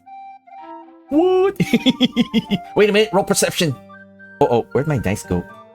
Hold on, where'd my dice tray go? Dang it, where'd my dice... Wait, my dice tray disappeared. What the heck, Dio? Oh, there it is. Hold on. Let me drag my dice tray really quick, guys. Okay. Alright, roll perception. We stand in front of the cave. Deep within the bowels is this monstrous creature. My centaur was able to track the bloodstains on the ground of the village that it destroyed. I make perception roll. I roll a 14. I sniff the air. I've smelt this scent before. It is a basilisk.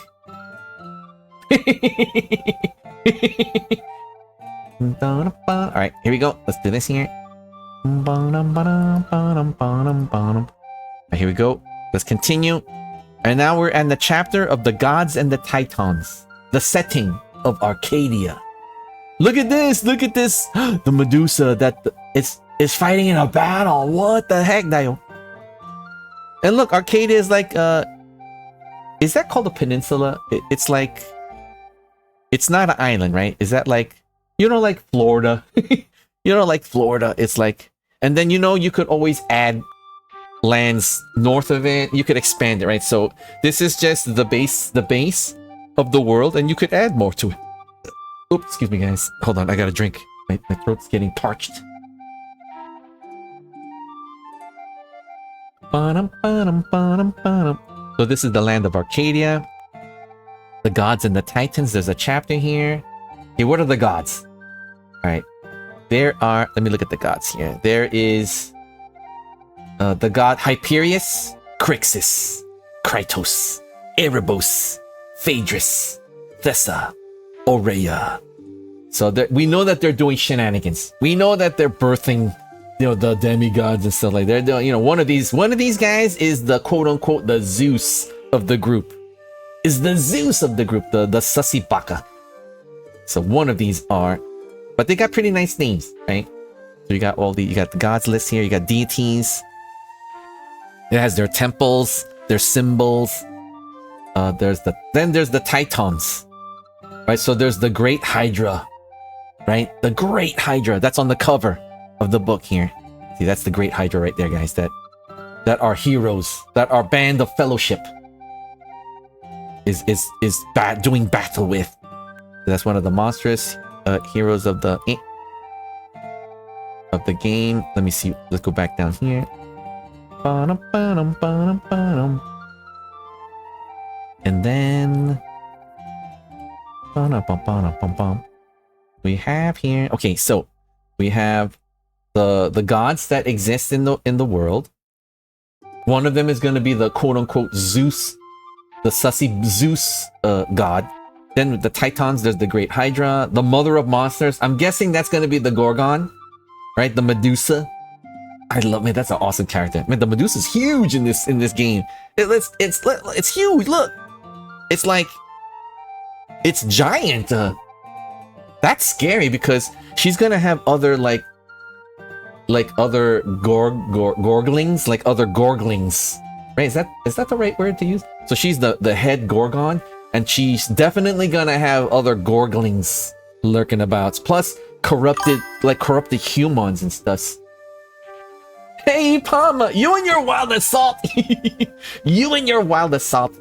I looked at it, and I don't know about the animals. You know, but I haven't said no, but I haven't said yes. So I'm on the fence a bit. But you did mention the skunk character, so I'm gonna have to take a look. All right, when I have time, I'm gonna check out on the YouTubes. Okay, I'm gonna check out on the YouTubes and see how the gameplay is like. The wild assault. Don't you want to just play CS:GO? Don't you want to? Isn't it free? Isn't CS:GO free? Does it cost money to get Wild Assault? Unless Wild Assault is free. But then again, I take that back if it is free. So there's the Gorgon here. There's something called the Maw. I'm guessing it's an ocean creature, right? Yep, it is. The Maw is like a... Shoot. What's a mythological creature that's like a giant creature of the ocean? Like where the god of Neptune, like, I'm trying to think, like, because I know Hydra, right? In ancient Greece, I know the Gorgon is a iconic monster of that time. So I remember there was an ocean creature. Is it like a huge, like, I don't think it's a... Oh, wait a minute, it's not a dinosaur. It's a kraken, isn't it? Yeah, the maw is a giant octopus. It's a giant octopus.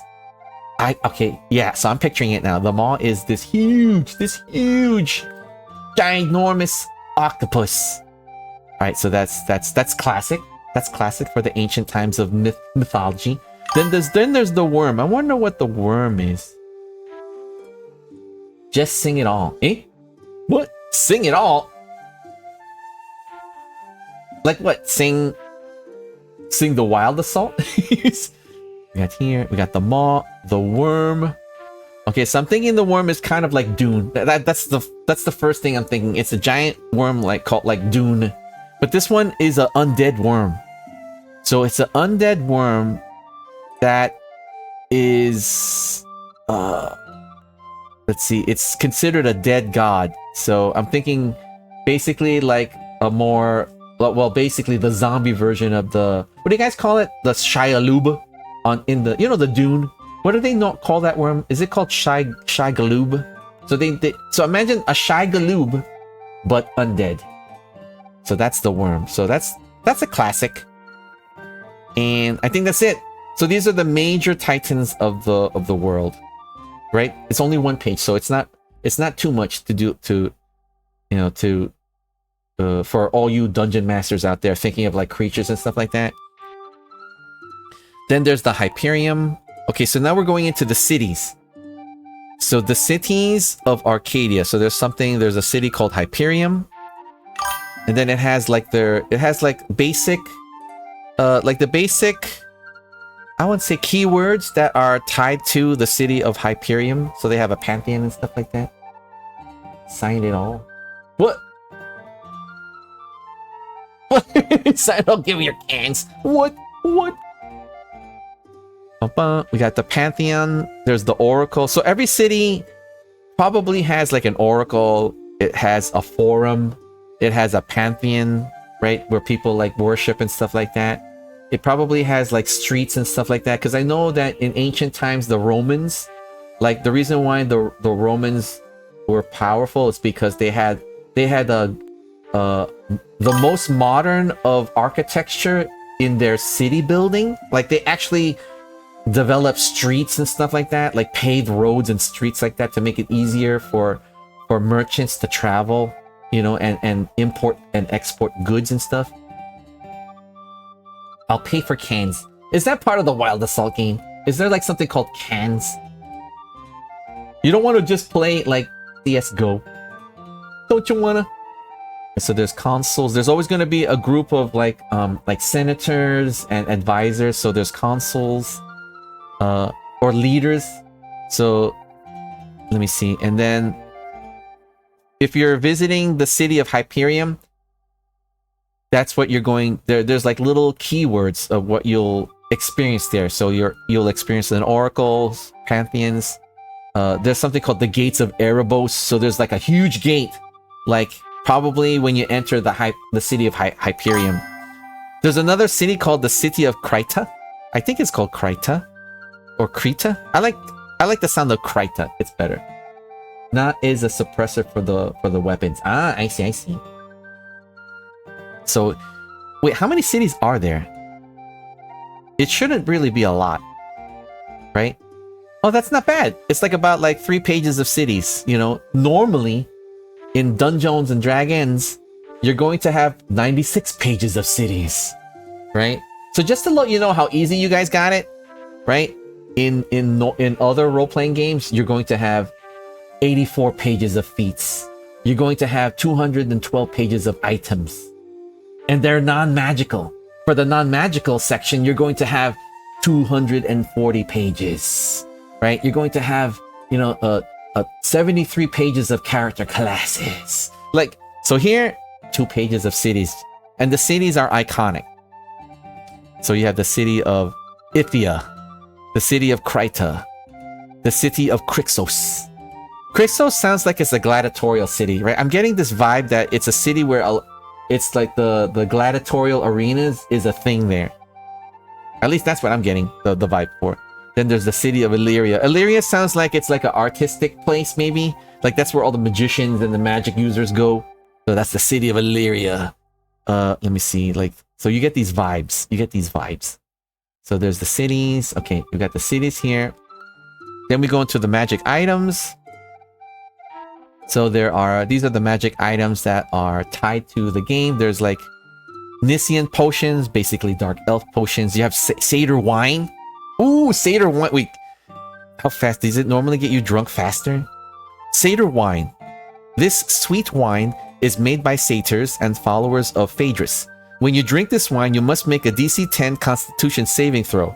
On a failed save, you become charmed by all creatures that you can see of any species and gender you are normally attracted to.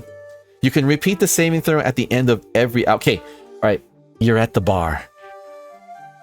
The bartender said, "Hey, what do you want to drink there, I'll have..." You ask for the satyr wine. So you get a mug, a goblet of the satyr wine. You drink it, and then make a saving throw. Wait, hold on. Where's my dice? Make a saving throw, guys. Okay, roll your saving throw. All right, so all we have to do is roll higher than a 10. Oh, okay, all right. It tastes so sweet. It's so delicious. You know what? I want another goblet. Bartender, the bartender gives you another goblet. Now, as you're sitting there by the bar, you notice around you. You make a perception check because you catch something on the corner of your eye. If we make a roll of 10 or higher, we make a perception check. We failed. We failed. Wait, we hear two people arguing in the back corner on by the second table off to our left. So they were arguing. So we're like, they're just arguing. But you continue finishing your goblet, and then make another saving throw. Dang it! Right, we're not drunk yet. We're not drunk yet. All right, but it's already 2 hours. Okay, you know what? We've been drinking for 2 hours. I'm just gonna go home. All right, you know what? We're lucky. As we leave the bar to head home, we make a perception check with disadvantage. So we're gonna roll 2d20. Right? We have to just make a 10, but we have disadvantage, so we take out the higher dice. We roll the 13 and a 17. We remove the 17. We roll the 13, which means we made our perception check. As you leave the bar, out of the corner of your eye, you see this sexy woman, scantily clad, staring at you as you leave.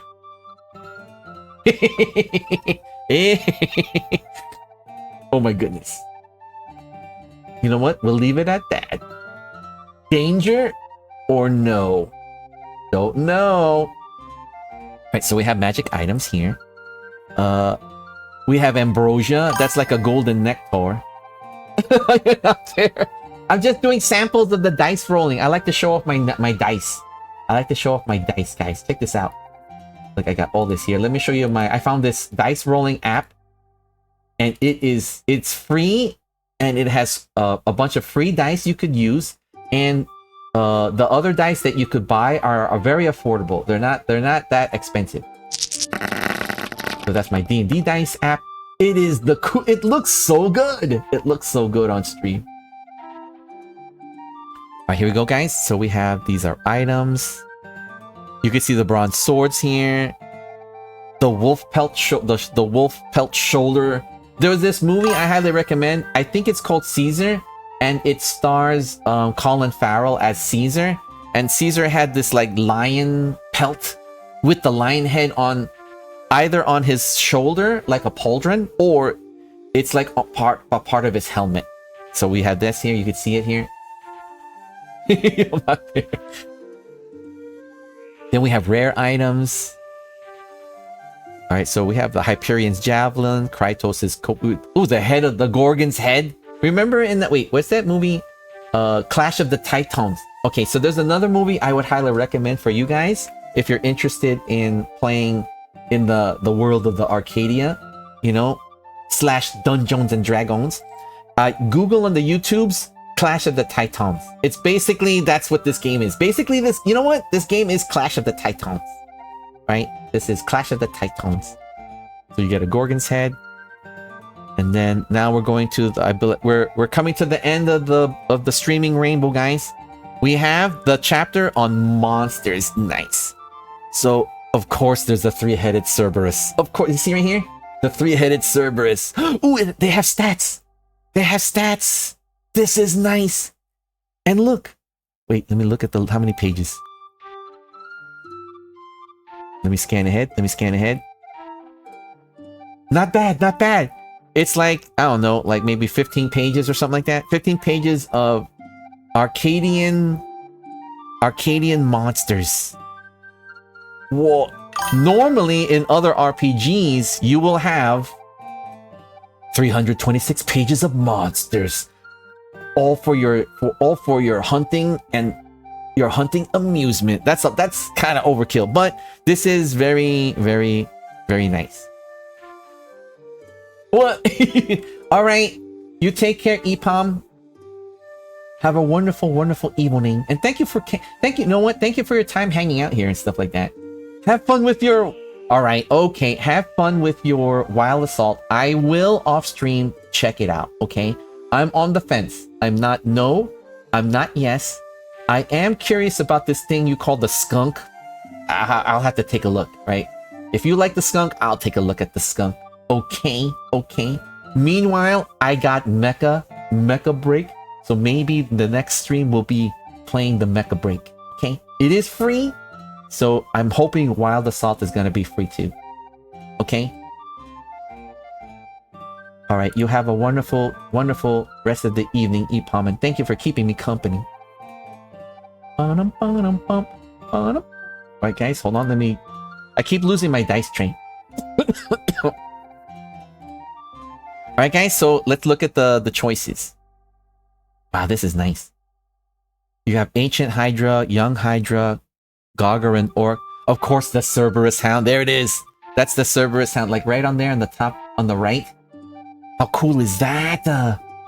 And look, there's the maze of the Minotaur. Right? There he is, right there on the left side. That's the maze where the Minotaur... What the heck? It's a literal maze. It's a literal maze. So you have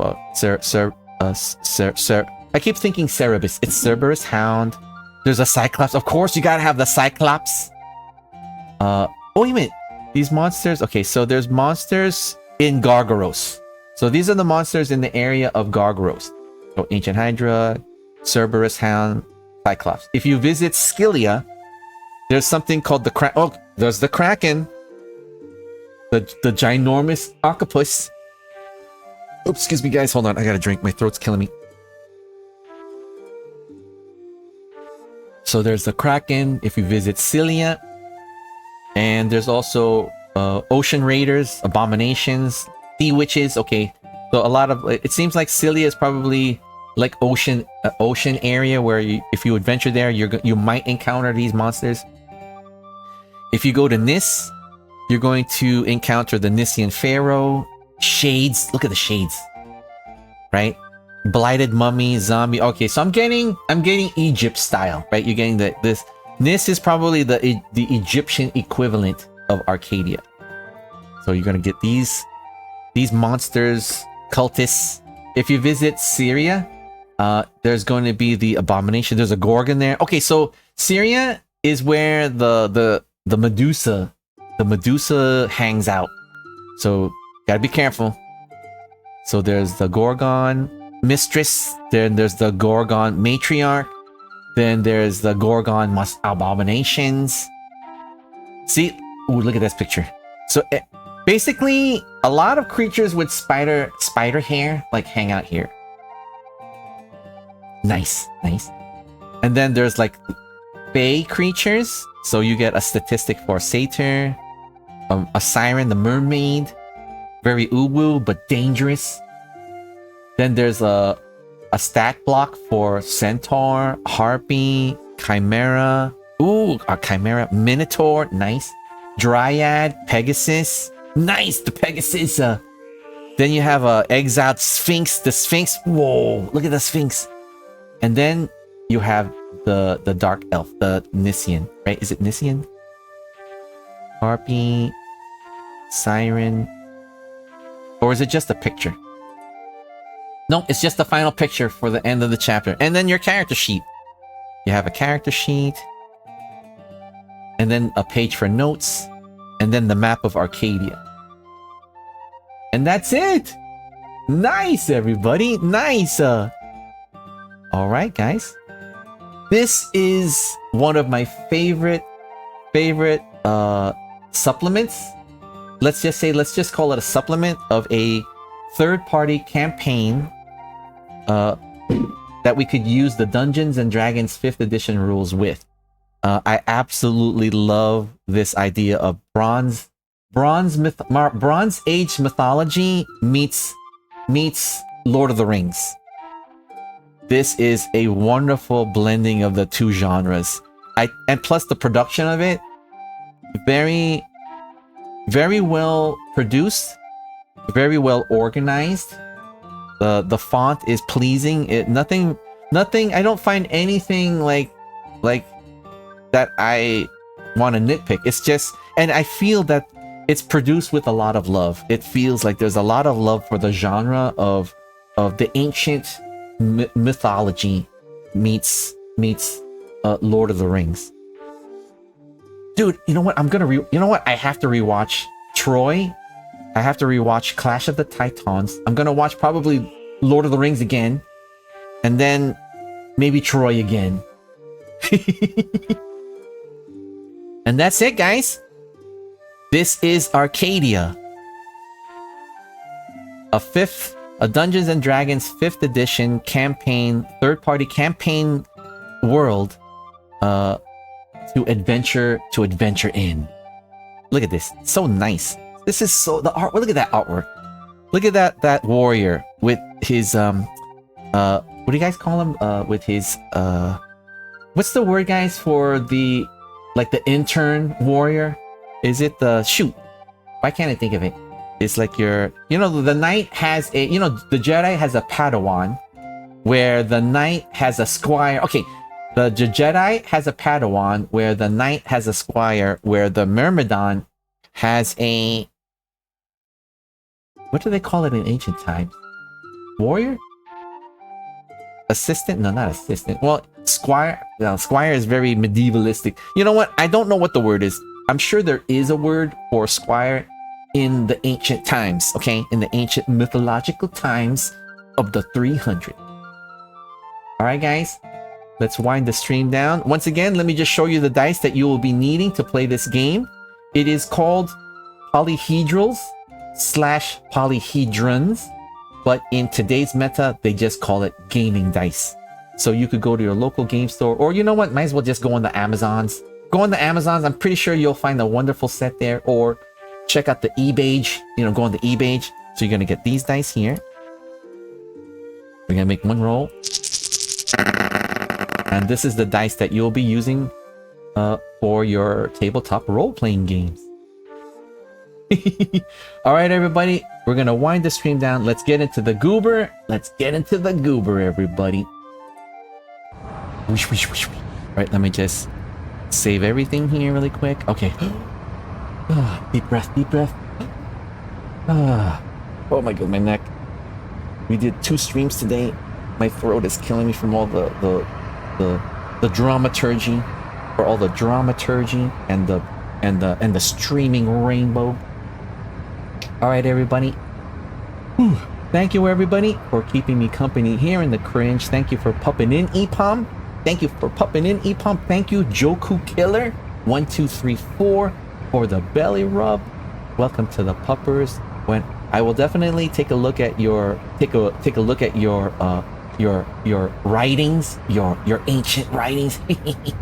We'll see if it will inspire me to do a reading. I'm already thinking I want to try a reading, but let me check it out first. Okay, let me check it out first. And then for you, EPOM, okay, I'm gonna take a look at that wild assault again. We'll take a look at the skunk. I have a feeling that didn't we just didn't we take a look at it and it was like the animal version of CS:GO, wasn't it? Wasn't it something like the animals, right? Your animals, right? Humanoid animals or something like that, right? I was thinking it would have been cuter if you were actual, like a cartoon version of a dog, a cat, a owl, a skunk like that, or a monkey, you know, wielding modern weapons and stuff like that. I think that would be, you know, imagine party animals with weapons in a first-person shooter CS:GO style format. I think that would be cool, but we'll see. I remember taking a look at Wild Assault, and I wasn't a big. I don't know. Maybe I'm thinking it was the wrong game, but I'm getting this feeling that it's like humans dressed as animals, or is it? You know, like I don't want to use the word, but it felt like a furry game to me, right? It felt like a furry first-person shooter in a CS:GO format.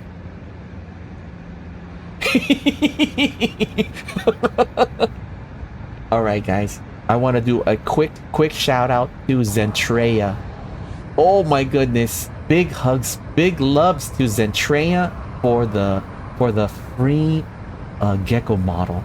I'm a gecko. I'm a big fan of Zentreya, and even though everybody says you're stinky, to me, you're stinky 10% of the time, 100% of the time. So thank you, big hugs, big loves, Zentreya, for the gecko model. The purple guy here, the little slime ball, that's you, Chad. That's you. You're going to be Dingleberry. This is Dingleberry.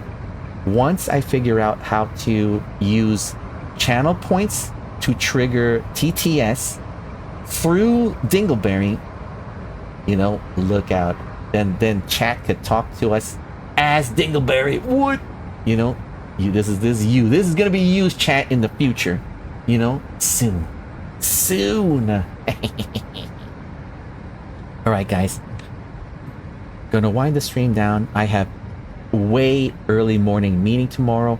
I don't know if I will have a early shift.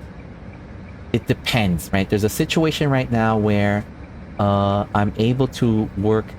I volunteered for extra work hours, but we'll see if I have the early shift. If I have early shift, then I should have enough energy, you know, coming home and taking a break and having some dinner to do a short bedtime stream, to do a short secret stream. We'll see. Okay, guys. But if it's a full day, we'll play it by earlobes, because I don't think I have any time off for the next like 2 to 3 weeks, because I volunteered for extra IRL work hours. And you know what? It's gonna help pay my water bills, you know? Gotta be responsible, corgi pupper. Gotta pay my water bills, guys. But hopefully, and I already am prepared that I'm going to be exhausted and maybe a little bit stressed out coming home. But I have purchased a lot of yummy snacks and ice cream and cookies and, you know, fig Newtons and sherbet ice creams and peanut butter jelly sandwiches and potato chips, you know, barbecue chips and stuff, you know, snacks. And plus I have my gamer subs. And my instant coffee with honey and stuff like that to help, you know, and Cheerios with almond milk, you know. So I'll have a lot of yummy snacks to help help wash the stress away from IRL work when I get home. Okay? But with that said, let's play it by earlobes. Okay, guys? Let's play it by earlobes. All right, we're gonna wind the stream down. Thank you for keeping me company here in the cringe. I hope that you guys enjoyed the stream. More importantly, I hope that you guys had a wonderful, wonderful weekend. Okay, everybody? Take good care of yourself. Take good care of each other. And I hope to see you guys next time. So long. Farewell. It's time to say goodbye. Goodbye. Goodbye. Good. Bye.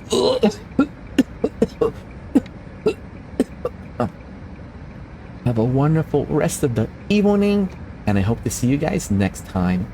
Lovers!